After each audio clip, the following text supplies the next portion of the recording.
एक नवाब साहब रहे, उनके ससुराल से दावत है, तो पैजामा रहा गड़बड़, तो सोचे नवा पैजामा बनवाए ली।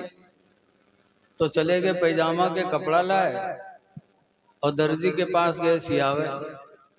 दर्जी बहुत ईमानदार रहा, जत्ता कपड़ा पे सबके पैजामा बनाए दिए। अब जब नवाब साहब पैजामा लेके आए और पहने, तो उनके पंजा वंजा सब गायब। तो नवाब साहब को बड़ा अफसोस हुआ। लाए बीवी से कहने लगे, बीवी तुम्हारे मैके से दावत आई है, पैजामा का कपड़ा लाया था, दर्जी ने लंबा कर दिया, जरा 4 अंगुल काट के उसको सी दो। तो 65 साल की बुढ़िया खुर्राए, गाल छुहारा में, मुंह में दांत नहीं, पेटे मात नहीं, नवाब पर खुर्राए पड़ी। रखो उधर पैजामा, तुमका पैजामा ही पड़ी है, घर के काम करेंगे तुम्हारा पैजामा देखे। तो बेचारे पैजामा लेके पतोइया के पास गए।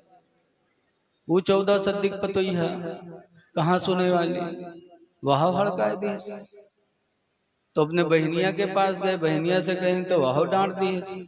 बिटियावत ही गए तो वो कह दी सबका दिमाग खराब है, कल न हो फिर दर्जी थी ले जाए। नवाब साहब बेचारे मजबूर हो गए, खूंटी पर पैजामा टांग दी। शाम भर खाना खाए, रात में लेटे, जब सब कोई सोए गए तो थोड़ी देर बाद उनकी बीवी जागी। तो सोचे साहे हमारा आदमी हमसे पैजामा 4 अंगुल काट के सिए कहे, सो हम नहीं सुने, हमरे आदमी कत्ती तकलीफ है। तो जब आंखें खुली तो उठी गए, पैजामा खूंटे से उठाए, सो 4 अंगुल काट के सी के टांग दिए। थोड़ी देर बाद पतोहिवा जागी तो कही हमारे ससुर हमसे थोड़ा काम कहना है, हम इनकार कर दिए, हमरे ससुर का कत्ती तकलीफ है। वह पतोहिवा उठे गए, खूंटे से पैजामा उठाए और 4 अंगुल काट के सी के टांग दिए। थोड़ी देर बाद बहनिया जागी तो कहे हमारे भाईजान हमसे तनिक काम कहना है, हम नहीं किया, हमरे भाई पर कत्ती तकलीफ दी थी। वह बहनिया उठी, खूंटी से पैजामा उठाए, सो 4 अंगुल काट के उसी के टांग दिए। सुबह हुए से पहले बिटियावा जाग गए तो वो सोचिस कि हाय हमारा अब्बा थोड़ा काम कहना, हम नहीं सुने, हमरे अब्बा का कत्ता ठेस लगा हुई। तो वहां गए, उठाई खूंटी से पैजामा और 4 अंगुल काट के सी के टांग दिए। जब सुबह भय तो नवाब साहब की बीवी कहा, पैजामा सी दिया, जाओ पहन लो। बड़े खुशी से बेचारे जल्दी जल्दी नहाए और गए, खूंटे से पैजामा उठाई, जब पहनी तो पैजामा का हुआ नेकर हुआ। तो नवाब साहब अपन खोपड़ी पीटे लगे, कहीं हाय अल्लाह यूं का हुआ। ऐ लोगों, एक कपड़े को कतरा गया, पैजामा को कतरा गया तो पैजामा की हकीकत चली गई, और कुरान और हदीस को कतरोगे तो ईमान कहाँ रह जाएगा। ये वहाबी आधी हदीस पढ़ते हैं, हदीस भी कतरते हैं और कुरान की आयत भी कतरते हैं। एक तकरीर मैं कर रहा था, शंकरपुर चौराहा के पास एक गांव है बिलवा। मैंने बयान किया कि एक हाजी कयामत के दिन खुद तो जन्नत में जाएगा, लेकिन 400 लोगों की शफाअत करा के साथ में लेके जाएगा। अल्लाह हाजी को मकाम अता फरमाएगा। एक अजान देने वाला दुनिया में जो मस्जिदों में अजान पुकारता है, कयामत के दिन अल्लाह उससे फरमाएगा तो आज महशर में भी अजान पढ़। जब वो अजान देने वाला मैदान महशर में अजान पढ़ेगा तो जहां तक उसकी आवाज जाएगी, सब लोगों के बारे में अल्लाह उस अजान देने वाले की शफाअत को कबूल कर लेगा और वो सब बख्श दिए जाएंगे। तो जब अजान देने वाला शफाअत कराएगा, हाजी शफाअत कराएगा, और हाफिज कुरान के बारे में भी है, वयुशफ़्फ़अहु फ़ी अशरतिम मिन अहले बैती, कि हाफिज कुरान अपने घर के लोगों में, घर के 10 लोगों के बारे में शफाअत करेगा। कुल्लुहुम क़द वजबत लहुमुन्नार, वो 10 ऐसे होंगे जिनके लिए जहन्नम वाजिब हो चुकी होगी। एक हाफिज कुरान उनकी शफाअत कराएगा। तो जब ये सब कराएंगे तो जो नबियों के नबी हैं, रसूलों के रसूल हैं, वो क्यों नहीं शफाअत कराएंगे? तो एक साहब मजमा में खड़े हो गए, कहें कहा मौलाना शफाअत शफाअत बरकत हो, कुरान में तो लिखा है मंजल लजी अस्बो।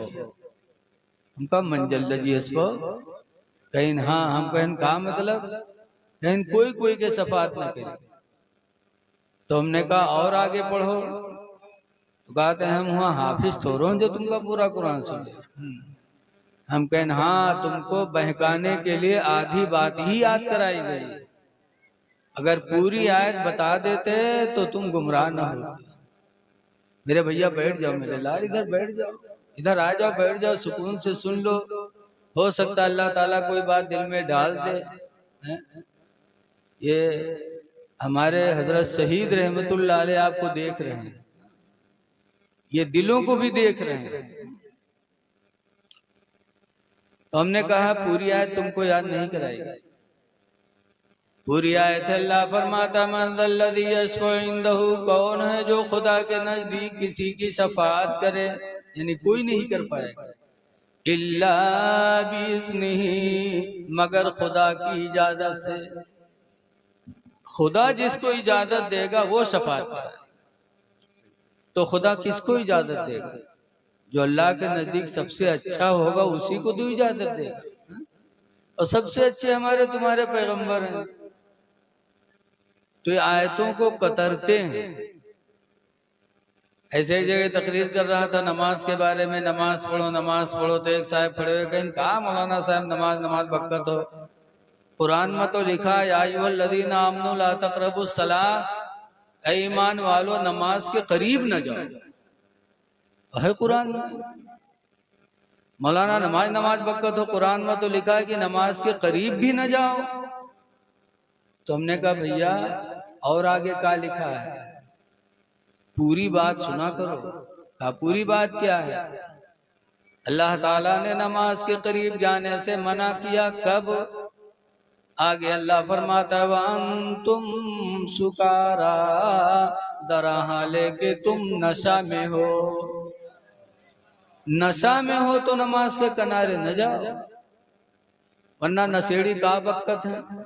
देखे हुए कौन कोई अल्लाह जाने का मुंह से निकाला कर।